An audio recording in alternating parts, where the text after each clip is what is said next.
Bonjour et bienvenue pour cet épisode 0 de notre grande campagne Jeux de rôle Occitanium. Je suis Elias et c'est moi qui aurai le plaisir d'être le maître de jeu tout au long de cette aventure dans l'univers de Warhammer 40 000 et qui se déroulera plus particulièrement dans le secteur Occitanium. Le secteur entièrement créé par notre petite communauté venue des quatre coins de la France et de la Belgique. À travers leurs personnages, mes camarades seront projetés dans Occitanium et auront ainsi l'opportunité d'explorer et d'évoluer dans leur propre création, à l'échelle d'un simple être humain. Ils seront les héros et les figures du secteur, promis à un grand destin. Aussi, je vous demanderai de faire preuve de bienveillance, car certains d'entre eux sont encore novices en ce qui concerne le jeu de rôle, et le but n'est évidemment pas de leur faire mordre la poussière à la première occasion. Quoi qu'il en soit, au nom de BFG Occitanium, je vous souhaite à tous un bon visionnage ou une bonne écoute si ces vidéos agrémentent vos sessions hobby. On va commencer par une petite présentation du cadre de l'endroit où vous êtes et surtout qui est votre maître, l'inquisiteur Graf, Thelonious Graf. C'est un inquisiteur de l'Ordo Xenos. C'est un radical, c'est quelqu'un qui est assez souple, on va dire. C'est quelqu'un quand même d'assez sévère, mais il n'hésite pas à employer des méthodes assez peu orthodoxes pour parvenir à ses fins. La chose importante que vous devez savoir, c'est que vous êtes tous des agents sous couverture, y compris lui. Et sa couverture, c'est qu'il est de l'Adeptus Administratum. Et plus particulièrement d'une branche de l'Adeptus Administratum qui s'appelle le département des considérations finales. C'est un département qui siège normalement sur Terra et qui s'occupe de prioriser les doléances de tous les secteurs de l'Imperium. Ce sont donc des gens avec un immense pouvoir. Et il est connu sous quel nom, du coup ? Alors, son nom de couverture, c'est simplement Lega Thelonious. Quand vous vous adressez à lui en public, d'ailleurs la plupart du temps, vous faites appel à lui sous le nom de Thelonious, et non pas d'inquisiteur Graf, et surtout pas de seigneur inquisiteur ou quoi que ce soit. Sa couverture, c'est donc Legatus Vectus, c'est-à-dire que normalement, le départementaux des considérations finales, c'est un organe qui est sur Terra, qui ne bouge pas. Ils reçoivent les doléances de tout le monde et ils établissent des priorités. Mais ils ont des agents volants, en quelque sorte. Et l'inquisiteur Graf s'en est un. Il fait partie de l'Adeptus Administratum également. Et donc, c'est un Legatus Vectus. C'est-à-dire qu'il se déplace dans tout l'Imperium. Il va voir les gouverneurs planétaires, les chefs militaires, et en gros, il leur demande ce dont ils ont besoin, qu'est-ce qui se passe, quoi qu'est-ce. Donc, vous êtes à son service. C'est un avantage pour un inquisiteur d'avoir cette couverture, puisque la plupart du temps, quand un inquisiteur est présent sur un monde impérial, qu'il est ouvertement présent sur un des mondes de l'Imperium, les gens ont plutôt tendance à se méfier. Les inquisiteurs, ils font régner la terreur dans tout l'Imperium. Le fait d'être sous couverture de l'Adeptus Administratum, c'est totalement le contraire. Les gens viennent le voir pour lui demander l'aval pour certaines choses et ils sont beaucoup plus prompts à partager leurs informations avec quelqu'un qui est censé prioriser leurs demandes. Donc, vous êtes en transit vers un secteur qui s'appelle la Croisée. C'est donc un secteur central dans le secteur Occitanium. Il est placé vraiment au centre de tout le secteur. Et de cette position émanent les quelques routes les plus stables dans le Warp pour tous les sous-secteurs. C'est pour ça que c'est un endroit stratégique. Et c'est un port commercial gigantesque, ainsi qu'un lieu diplomatique circonstanciel, puisque le cœur administratif du secteur Occitanium se trouve dans le sous-secteur Occitanium, dans un système qui s'appelle Alésia. Et vous êtes en provenance de ce système. Vous avez pris un convoyeur de masse. Vous avez à votre disposition un petit vaisseau qui est pas énorme, hein. Il doit faire 200 mètres de long avec un tonnage, on va dire, de 70 000 tonnes, quelque chose comme ça. C'est une coquille de noix comparée aux autres vaisseaux que peut produire l'Imperium. L'administratum donc vous a mis à disposition quelques commodités bien utiles, comme vous avez à bord de votre petit vaisseau, vous avez une Valkyrie qui vous permet de vous déplacer sur les surfaces et en orbite basse, ainsi qu'un land speeder, mais civil, et 2 motos antigraves. Ça, ce sont vos moyens de déplacement. Donc, vous êtes tous dans le convoyeur de masse qui transporte votre petit vaisseau qui n'a pas de moteur warp. Il ne peut pas de lui-même voyager dans le warp. Il est obligé de prendre un vaisseau plus gros pour l'amener d'un secteur à un autre. Votre vaisseau peut voyager au sein d'un sous-secteur, mais pour des voyages plus longs, vous devez attraper un convoyeur de masse. Eh bien, les présentations de votre inquisiteur ont été faites. C'est à votre tour à présent de présenter vos personnages. Donc on va commencer par Moustaki, tiens, au hasard. Joseph, vas-y, on t'écoute. Bon, eh bien, mon personnage est un trooper de l'Arbites, donc c'était le plus bas de l'Arbites. Bon, ce qui en soi, c'est déjà pas mal, quoi. Plus l'Arbites qu'un Enforcer, parce que les Enforcers et les Arbites, même s'ils se ressemblent pas mal au niveau du matériel, etc., ils se servent pas vraiment la même chose. Et ça sert un peu à rien pour l'Inquisiteur d'avoir un Enforcer. Je viens de la lune fortifiée de Lambex. Cette lune sert basiquement à protéger tout le système 5-canap. Ok. Et quelle est ton apparence, par exemple ? Tu ressembles à quoi ? Oui, donc c'est un mec de l'Arbites, donc forcément un solide gaillard, avec une armure carapace. J'ai à ma disposition un fusil à pompe, un pistolet bolter et ma fidèle matraque énergétique. Voilà. Et un Ross coquin. Voilà, oui. Oui, moi je suis là pour la violence, hein, oui, je vais pas me mentir. On va passer à Yogi. D'accord, bon, on va rester dans la finesse et dans la douceur. Donc, voilà. Moi, je suis le sergent Sly Razor Tahorn. Donc, on m'appellera juste Razor, ça me suffira. Donc voilà, donc moi je suis pareil, je suis issu de l'armée, des forces spéciales de mon monde natal Aurillac, donc dans le sous-secteur Cantalis. Et je viens là quand il faut négocier, mais qu'il faut des arguments un peu percutants, quoi. Donc je viens souvent avec mes mitrailleuses. Donc voilà, donc comme ça on ouvre facilement le dialogue, surtout de notre côté. Et donc c'est pareil, voilà, je vais être les muscles, et donc je vais être là quand il y a besoin d'un petit peu de punch et qu'on a fini de discuter, c'est moi qui prendrai les choses en main, quoi. Ok, très bien. Un autre solide gaillard, donc. On va rester dans les muscles avec Michaelus. À ton tour de nous présenter ton personnage. Ah, les muscles, non, c'est pas trop le fort de Michaelus. Quand on le voit, il est pas particulièrement baraqué. On ne voit d'ailleurs pas son visage qui est continuellement caché par sa cape. Lui, disons qu'il est dans la finesse aussi, mais à très longue distance en fait. C'est une balle à mort, c'est un peu le principe. Originaire d'un petit monde agricole qui s'appelle Demetium, du sous-secteur Infine. Oui, voilà, c'est quelqu'un de très taiseux qui est là pour buter sa cible, et le reste, c'est pas son intérêt. Ok, très bien. On va passer à Albion maintenant, ouais. Alors, Aurélia Sombre Rose, donc c'est une Médicae de grand talent, jeune femme de 32 ans, actuellement relativement contre son gré un membre honoraire de l'Inquisition, présente en Occitanium.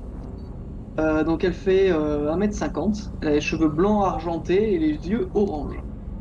Donc elle est originaire de la Lune Espérance, et en tant que jeune demoiselle de 13 ans, elle a été envoyée sur Sirius, dans le système Lacrima, auprès des sœurs hospitalières de Notre-Dame de la Paix, donc pour en gros apprendre le métier de Medicae.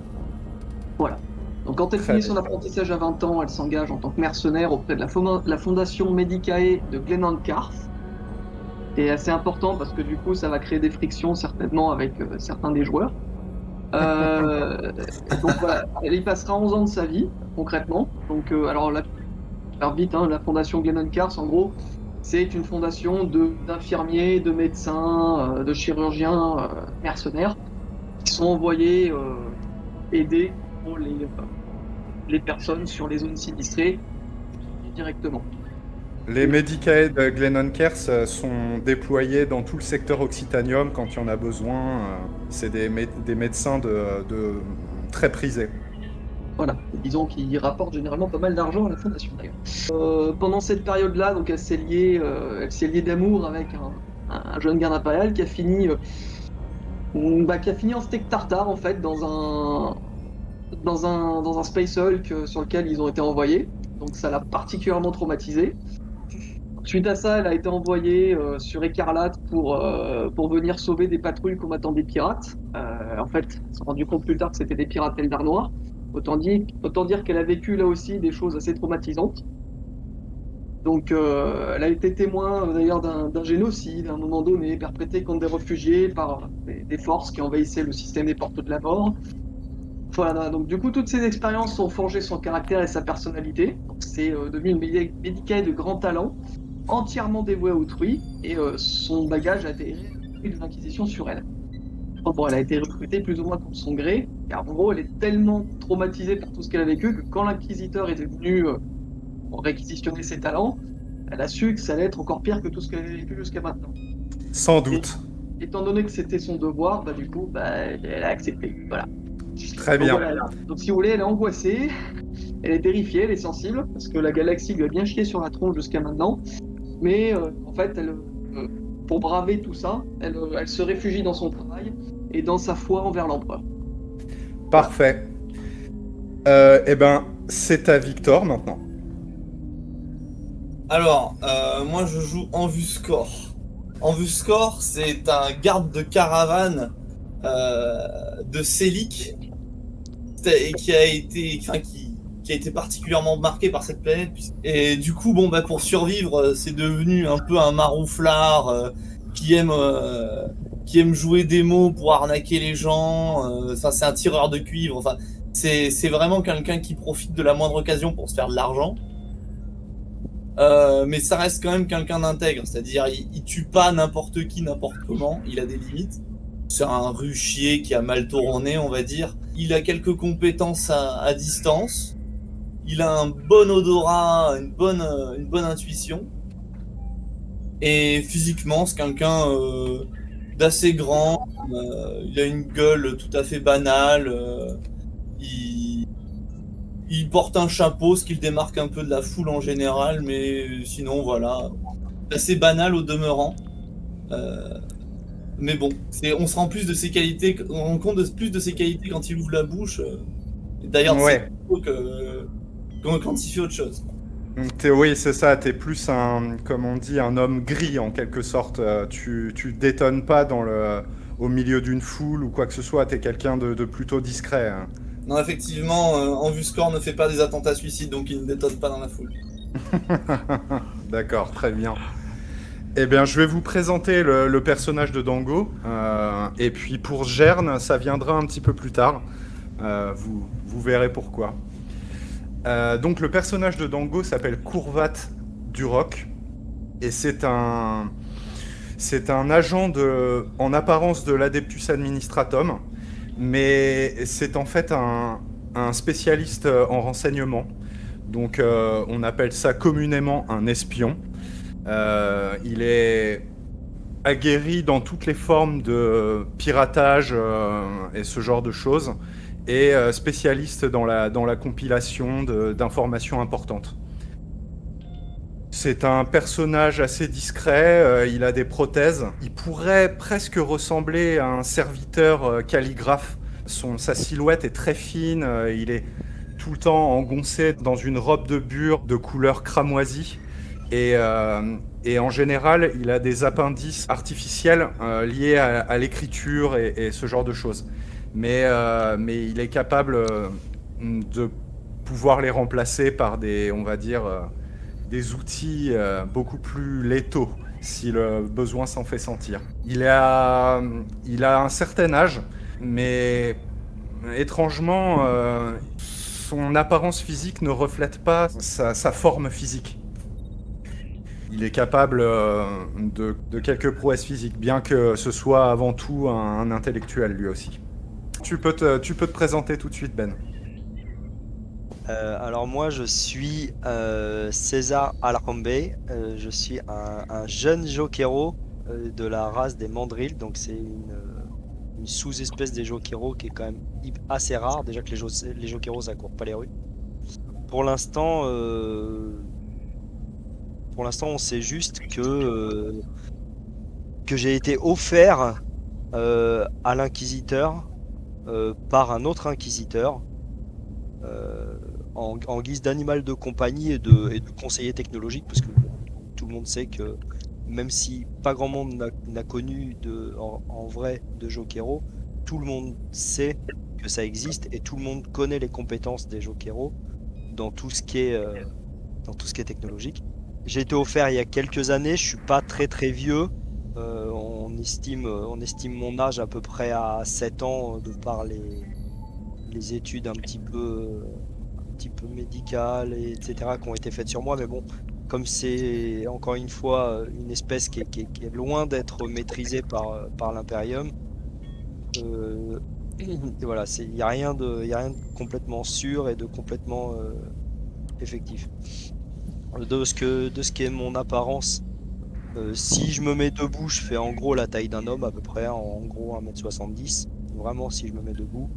Par contre, j'ai une densité musculaire qui est bien plus importante, et donc je fais environ 95-100 kg pour cette taille. J'ai d'apparence physique l'allure tout à fait classique d'un singe mandrill.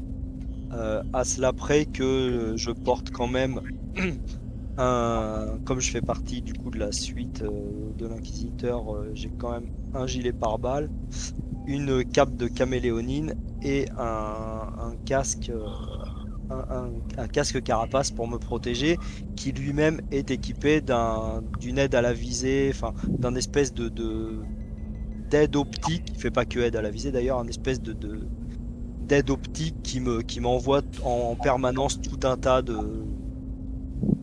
paramètres activés par une intelligence artificielle, en même temps raccordée à mon cerveau à moi. Enfin bon, un truc hyper technologique qu'à peu près personne est capable de comprendre, si ce n'est les singes. Donc voilà. Il faut aussi savoir que César est capable de parler, ce qui est aussi quelque chose d'assez étrange. Par son interface électronique, il est capable d'émettre des sons, et des sons intelligibles que tout le monde peut comprendre, puisqu'il s'exprime dans un haut gothique tout à fait convenable. Juste une petite question, Elias, le nom du légat, c'est quoi déjà, t'as dit? Thelonious Graf. Non, ça c'est le nom de l'inquisiteur, le nom du légat. Bon, je sais que c'est la même personne, mais il avait un autre... Ah, c'est Non, juste Juste Thelonious. Ok. En gros, quand il est sous sa couverture de l'Adeptus Administratum, c'est Adepte Thelonious, Légat Thelonious, Maître Thelonious, c'est toujours Thelonious. Son nom de famille, Graf, c'est son nom d'inquisiteur. Pour les vrais, ouais, pas de soucis. Voilà. Ok, parfait. J'ai pris quelques notes parce que... Oui, alors... ça sera oublié sans doute. Hein. Exactement. Je vous conseille fortement de prendre des notes. Parce que là, on n'est pas sur un scénar one-shot. Vous allez rencontrer des personnes, avoir des noms de factions. Il va falloir que vous vous en rappeliez. Ah, bah juste si je peux, pour revenir sur ce que tu disais, Elias, pour Oui. me faire sur le fait que je sois capable de parler, le truc, je parle bien en fait via un interface. Donc en fait, si vous essayez de lire sur mes lèvres, Par contre, il n'y aura pas de correspondance entre ce qui semble sortir de ma bouche et le son qui va sortir de mon interface en fait. Exactement. Donc essayez pas de lire, ou quiconque essaiera de lire sur mes lèvres, par contre ne comprendra pas du tout, parce que c'est comme si j'essayais de parler dans ma langue de singe, et que c'est une autre langue qui sortait de mon interface. Enfin, c'est d'ailleurs ce qui se passe en fait. Donc voilà, ça fonctionnera pas. Juste pour que vous soyez... Et pour apostropher l'inquisiteur, c'est et les gars ou c'est agraphe? Alors, ok. Alors non, justement, pas d'agrafe. Mm. Et ouais les gars, ça peut marcher. Mais Avec en plus de général, respect, je pense. Oui, voilà. En général, vous l'appelez Seigneur Thelonius ou vous pouvez l'appeler Thelonius tout court quand vraiment dans le feu de l'action, mais en général, c'est plutôt Adepte Thelonius ou Légat Thelonius. Moi, pour éviter de faire une bêtise, je vais tout le temps l'appeler chef. Enfin, j'espère que vous m'en voudrez pas. Oui, chef, ça marche aussi, ou Legatus. Legatus en latin, ça fonctionne. Alors, quoi qu'il en soit, sur votre vaisseau, vous êtes tous réunis, et justement, le légat va vous expliquer un peu pourquoi on se dirige vers la croisée, quelle est notre mission, quelles sont nos missions, et comment vont se passer les jours à venir. Tout d'abord, il faut que vous sachiez que annuellement, à la croisée, il y a une espèce d'énorme réunion qui regroupe en grande partie des responsables de tous les sous-secteurs. C'est un immense raout, une immense fête, entre guillemets, où les grands souverains de tous les sous-secteurs se réunissent pour discuter affaires, politique et dessous de table, ce genre de choses. Cette grande réunion aura lieu donc dans à peu près 2 mois et demi. Le programme a été établi, on sait à l'avance qui viendra, et beaucoup de grosses affaires se déroulent pendant ces routs. Et donc ça se passera dans à peu près 2 mois et demi, c'est ça. Vous êtes en route pour la croisée, pour un peu prendre la température. Le Legatus, lui, comme il est présent depuis assez peu de temps dans le secteur, d'ailleurs, vous ne savez pas d'où il vient exactement. Est-ce qu'il vient de Terra? Est-ce qu'il vient d'ailleurs? Son passé est quand même encore assez mystérieux pour vous. Et donc lui, il va profiter de cette grande réunion pour pouvoir se faire des contacts au sein de tous les sous-secteurs. C'est une bonne façon de se tenir informé de tout ce qui se passe un peu partout.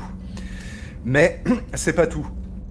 Quand vous allez arriver dans la croisée, l'inquisiteur vous demandera de rejoindre un de ses contacts sur la planète. Ce qu'il faut que vous sachiez, peut-être que vous le savez déjà si vous avez lu la description du monde, c'est qu'il y a une immense station en orbite géosynchrone.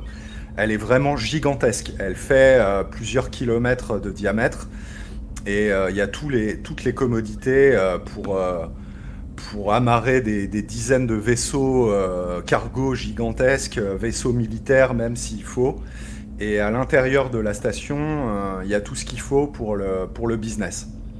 Cette énorme station est reliée par un gigantesque ascenseur spatial qui est relié à la cité ruche, la plus grosse cité ruche, enfin l'unique d'ailleurs, cité ruche de la planète, qui s'appelle Covenant Prime. Et dans la cité ruche se trouvent les instances politiques, les conciliums, tout ce qui est attrait à la diplomatie se déroule sur la planète. Et une équipe devra aller sur la planète pour rencontrer le contact de l'inquisiteur dans le concilium. Lui-même, il descendra en priorité. Une autre équipe aura la charge de s'occuper des communications sur l'intégralité du système. En fait, en gros, l'inquisiteur va demander à certains d'entre vous de shunter des systèmes de transmission de la spire, du bas de la spire jusqu'à la station spatiale. Ça sera le boulot d'une petite équipe spécialisée dans la communication et la technologie. Et enfin, une troisième petite équipe devra aller dans la station spatiale pour récupérer un objet que l'inquisiteur doit récupérer et qui est censé arriver en même temps que vous via un autre vaisseau. Un vaisseau qui vient du secteur Martyrum, qui est censé arriver quasiment dans les heures qui suivront votre propre arrivée. Donc voilà, le vaisseau, le convoyeur de masse, au bout de quelques heures, finit son trajet et vient s'amarrer à l'immense station spatiale de la Croisée. À partir de ce moment-là, vous avez un peu carte blanche, vous pouvez vous concerter et décider de qui va faire quoi. Il n'y a pas de restriction là-dessus.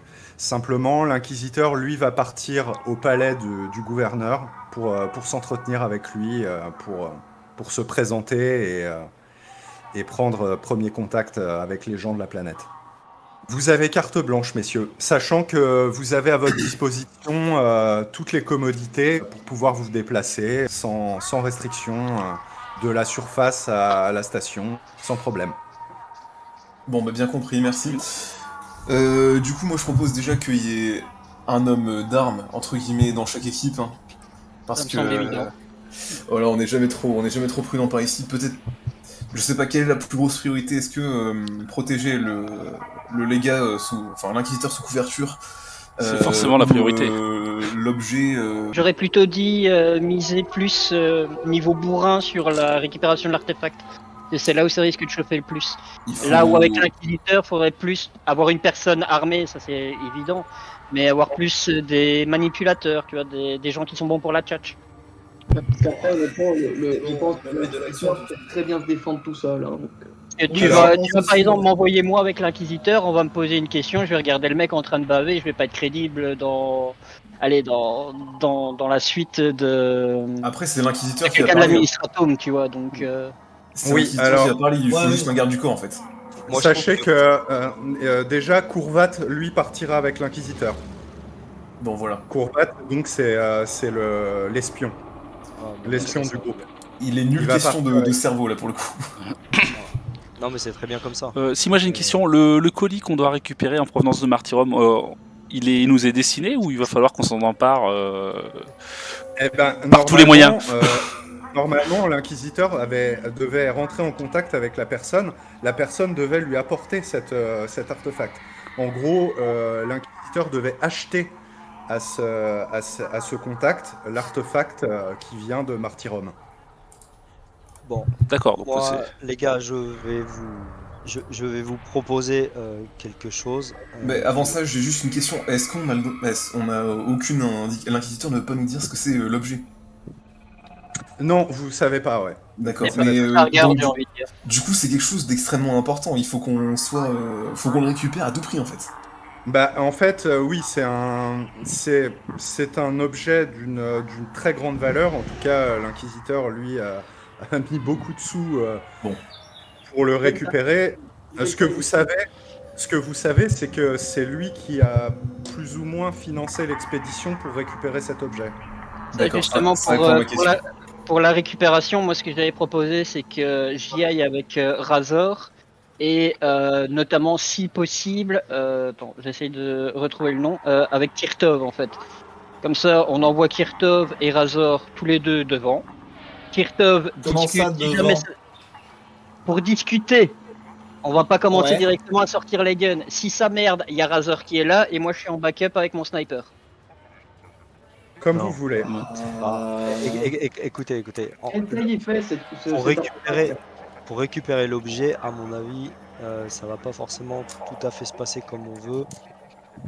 Moi, ouais, je pense qu'à 3, c'est pas assez. Hein. Je pense. Non, si, c'est pas forcément une question de ça, c'est qu'il faut optimiser. Je pense qu'il va falloir faire une équipe de combat pour aller récupérer l'objet et une équipe discrète pour aller établir les communications. Donc, je vous propose que Razor ou Pavel, l'un ou l'autre, peu importe, mais de préférence Razor, moi et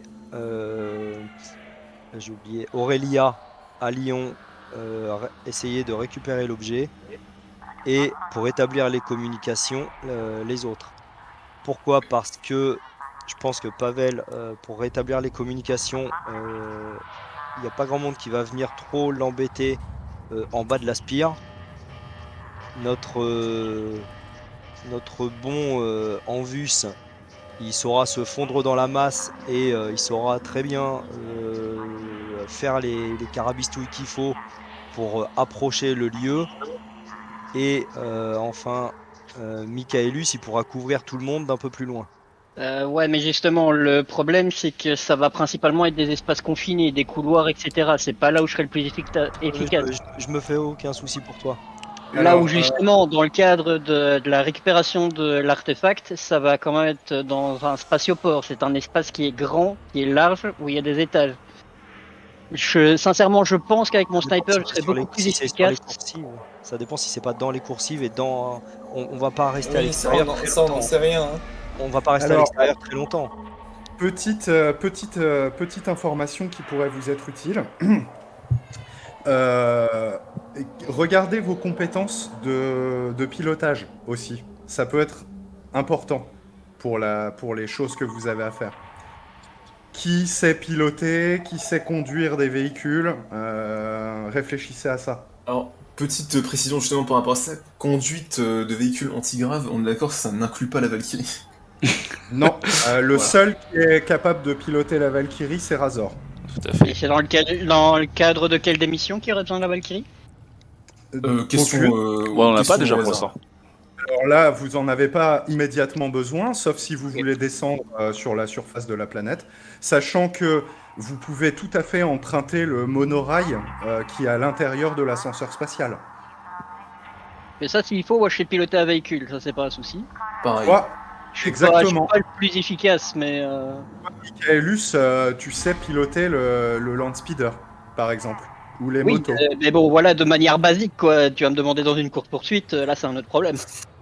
Oh, Bon, les amis, il faudrait qu'on fasse ces équipes là. Mais du coup, attendez, pour les communications, vous voulez que ce soit moi qui y aille, mais comment dire, il faut pas quelqu'un de comment dire, un ingénieur pour ça Ouais, César, t'aurais pas été mieux pour aller, peut-être, non? Pour faire Ouais, les- c'est Bah, ce que moi, je me dis. moi, je suis bricoleur, donc et puis gros bricoleur, donc je peux peut-être me rendre sur les communications. Il saura faire ça. Victor, En fait, je sais pas à quel point c'est complexe non, mais cette si- affaire-là. Ouais, mais justement, sans savoir, pour la récupération d'un artefact, il n'y a pas vraiment besoin d'avoir un expert en technologie. Je pense sincèrement que le Joker Hero est le plus Alors, apte pour la communication. Oui, mais le justement. truc, c'est que le Jokaero, il passe pas du tout discret.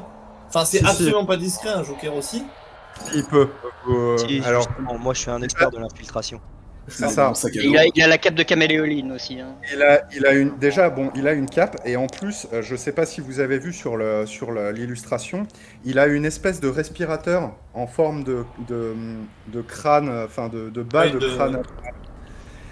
En fait, quand il met ça sur sa gueule et qu'il descend ses lunettes et qu'il met sa cape, on dirait quasiment un serviteur du Mechanicus. Donc moi D'accord. personnellement, je pense que César serait plus utile au niveau communication. Parce que la récupération d'accord. d'artefacts, ben il n'y a pas besoin d'avoir un Joker Hero là-bas, tu vois. En Sauf- général, sauf l'infiltration discrète. c'est plutôt Ouais, c'est plutôt le boulot de Ben de faire ça, oui, effectivement. Et là, Mais- j'ai envie de dire, Tektoff serait beaucoup plus utile en fait, justement pour la discrétion et le blabla, éviter que ça se part en couille, quoi. Ouais. Il y a aussi une petite subtilité que l'inquisiteur, ça vous met un peu la puce à l'oreille, c'est qu'il décide un peu pour vous et il dit que Aurélia, tu iras à la récupération de l'artefact. D'accord, j'aurais dit, nous sommes juste les membres de la troupe inquisitoriale, on est sacrifiables, donc faut que Aurélia soit avec l'inquisiteur, au cas où, je sais pas, il y a une rupture d'anévrisme d'un coup. On n'est Non, pas non, forcément sacrifiable, non? Non, vous n'êtes pas sacrifiable. Au contraire, vous êtes des agents précieux. La galaxie est vaste, il y en a beaucoup des agents précieux. Oui, Oui, non, oui. justement, les inquisiteurs cherchent les meilleurs, donc si on est là, c'est pas par hasard. D'accord, bon bah écoutez, Voilà. Aurélia, pour la récupération de l'artefact. alors on récapitule les amis, pour la récupération de l'artefact, il y a qui? Il y a Aurélia, De base. Bon, Bah, je veux bien y aller, hein. d'accord, donc Anvus c'est avec Aurélia, il faut, je pense, d'autres... Je pense qu'il faut Bah moi des je vais y aller. bras. Moi je vais y aller aussi, oui. Ok, donc Razor. Il nous reste en combattant moi, Pavel et Michaeus. Ça suffira, on met Michaeus ou moi avec l'inquisiteur et l'autre aux communications. À la rigueur, moi je peux aller avec l'inquisiteur, contrairement à ce que je disais tout à l'heure, c'est vrai que ça j'avais oublié, je suis habitué à la noblesse, donc Vas-y, Par je vais exemple.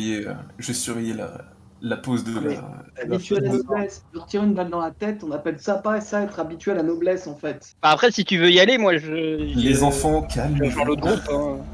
Non, c'est bien. Ouais, Michael- bah, pardon, mais bon, on savait avec la plaide pour aller récupérer cette espèce d'artefact, bon. Bon, quelles que soient vos tergiversations, Les l'inquisiteur, équipes, les amis. lui, sort du vaisseau. Et avec Courvat et Michaelus, si tu Ouais, viens, non? accompagné, ouais. Et vous dirigez vers le centre, le cœur de la station, pour emprunter le monorail qui descend vers la planète. Vous autres, vous avez carte blanche, vous décidez ce que vous voulez.